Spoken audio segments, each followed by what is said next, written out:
जय जिनेन्द्र साहब। सब्जेक्ट है कर्म, कर्म फल और कर्म फल परिणाम।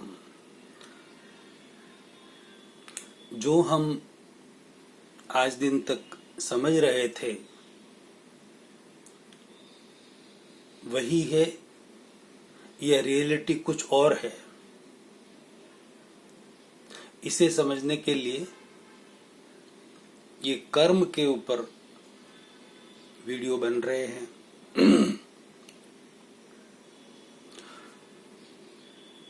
कर्म के ऊपर अमुक गूढ़ रहस्य ऐसा है जिससे लगभग, सबकी बात में नहीं कर रहा, लगभग सकल जैन चतुर्विध धर्म संघ, उसमें सब आ गए। श्रावक श्राविका, साधु साध्वी सब आ गए। लगभग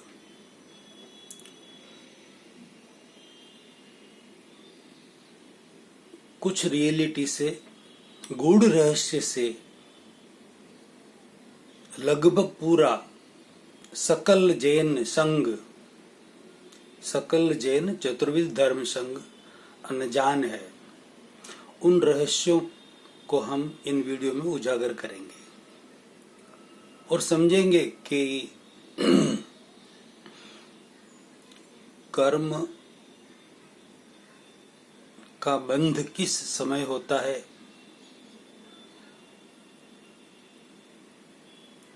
कैसे होता है, कब होता है,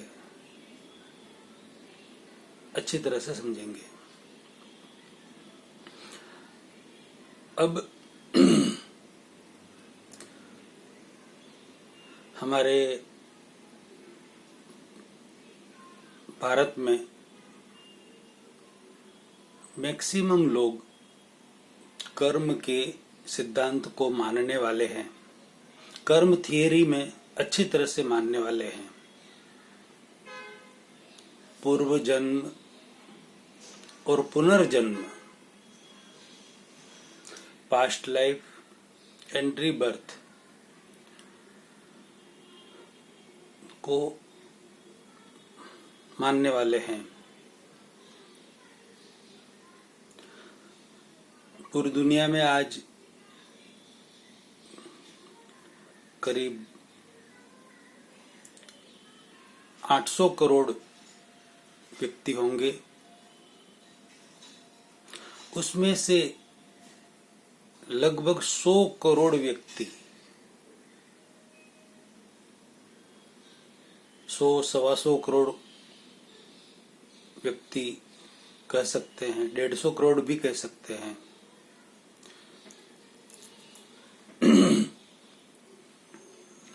वो कर्म थ्योरी में अच्छी तरह से मानते हैं।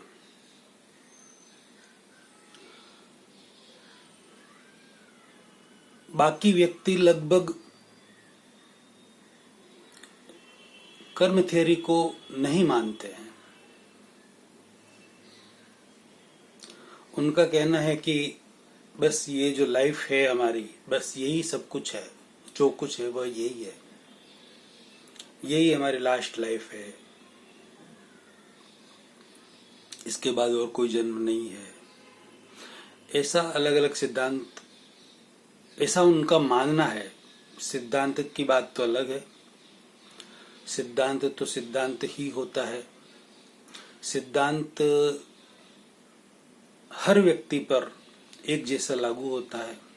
सिद्धांत कभी असिद्धांत बन ही नहीं सकता। नए नए सिद्धांत बन जाते हैं, बनते रहते हैं, बनते रहेंगे, मगर जो सिद्धांत बन चुका है, सिद्धि हो चुकी है, उसी सिद्धि को, उस सिद्धांत को दोबारा सिद्ध नहीं किया जा सकता। नए नए सिद्धांत और बन सकते हैं।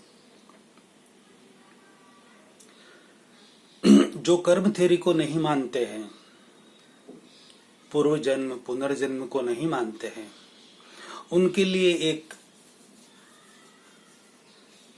प्रश्न है, एक वर्ग ऐसा मानते हैं, बोलते भी है कि यार आप कितने नसीबदार हो कि आपको ये सब कुछ मिला। बेचारा वो कितना बदनसीब है, उसे कुछ नहीं मिला, बहुत तकलीफ में है, बहुत दुखी है। ऐसा कहते सुना होगा आपने भी कई लोगों को। तो एक सिद्धांत यह है कि हर क्रिया की प्रतिक्रिया होती है, हर एक्शन का रिएक्शन होता है, हर कोज का इफेक्ट होता है।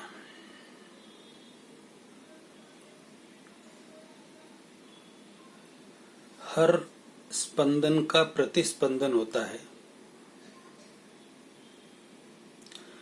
हर ध्वनि की प्रतिध्वनि होती है। ये सिद्धांत है और इसे प्रूव भी किया जा सकता है। साइंटिस्ट न्यूटन का सिद्धांत है। तो जो कहने वाले हैं ऐसे बहुत बड़ा वर्ग कि आप नसीबदार हो, आप बदनसीब हो, तो ये नसीब और बदनसीब कैसे हुआ? इसके पीछे कोई तो रीजन होगा। ये प्रश्न है उन लोगों के लिए कि कोई तो रीजन होगा। ये बात अभी जो मैं कर रहा हूं वह सिर्फ जैन भाइयों के लिए ही नहीं है। कर्म का सिद्धांत तो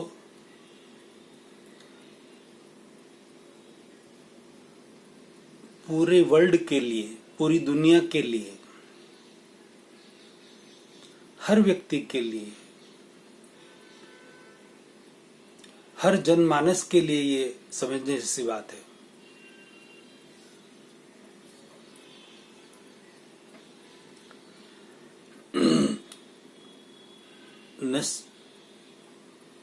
सिद्धांत है कि क्रिया की प्रतिक्रिया होती है।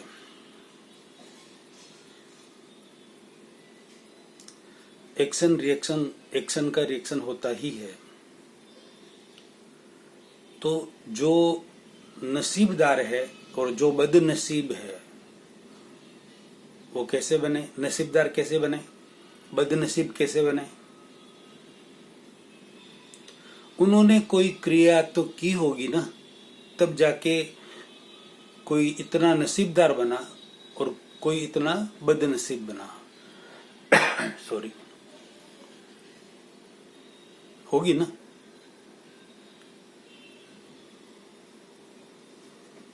यदि क्रिया की है तो पास्ट लाइफ है, ये प्रूव होता है। पूर्व जन्म है, ये प्रूव होता है। फिर ऐसा भी कहा जाता है कि यार आप तो गजब के इंसान हैं, आपको तो जन्नत नसीब होगी, आप तो रियल में जन्नत में ही जाएंगे। और ऐसा भी कहा जाता है कि यार कैसा इंसान है, इंसानियत ही नहीं उसके अंदर।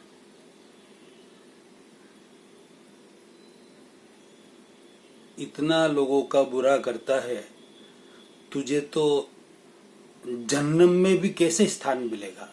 जहन्नुम में, जन्नत और जहन्नुम, ये दो शब्द कहां से आए? यदि पूर्व भव नहीं है तो नसीब और बदनसीब, ये दो शब्द कहां से आए? प्रश्न है, विचारने जैसा, सोचने जैसा। गौर करे व्यक्ति। और पूर्व और पुनर्जन्म यदि नहीं है तो जन्नत और जहन्नम, जन्नत और जहन्नुम में कैसे जाएंगे? जन्म तो होगा ना, तो ही तो वह व्यक्ति जन्नत में जा सकता है, तो ही वह जीव, रूह, आत्मा, रूह कहते हैं, जन्नत में जा सकती है वह रूह। और यदि जन्म होगा ही, तो ही वही रूह जहन्नुम में भी जा सकती है। ये प्रूव करता है, जन्नत और जहन्नुम ये दो शब्द प्रूव करते हैं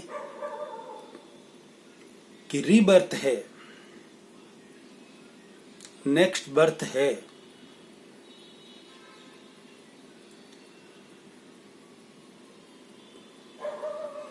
पुनर्जन्म है, 100% है। ये प्रूव करते हैं, ये शब्द ही प्रूव करते हैं।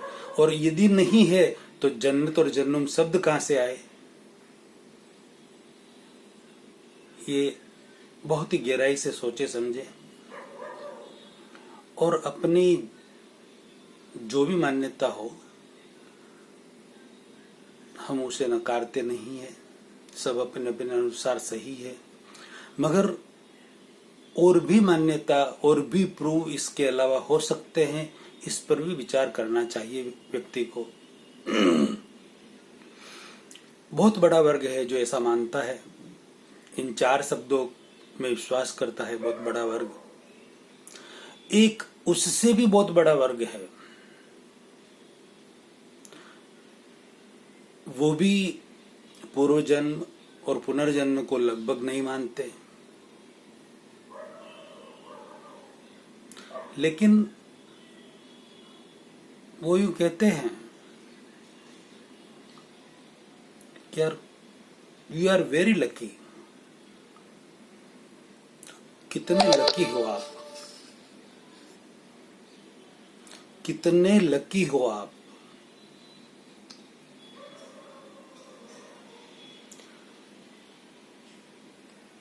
अनलकी, ये लकी अनलकी शब्द कहां से आए?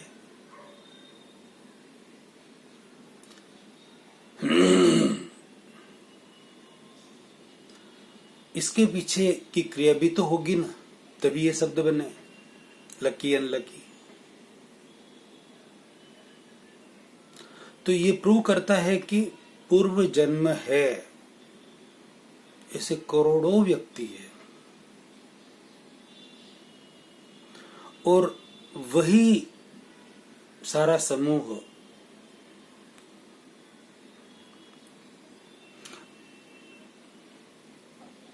जो पूर्व भव और पुनर्जन्म मानते हैं, उससे ज्यादा तो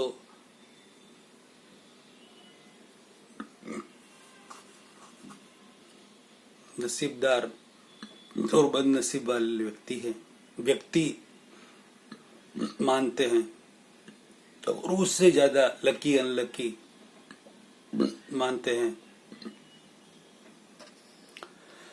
सॉरी, ये वीडियो अभी यहाँ पूरा करना पड़ रहा है, लाइट चली गई है।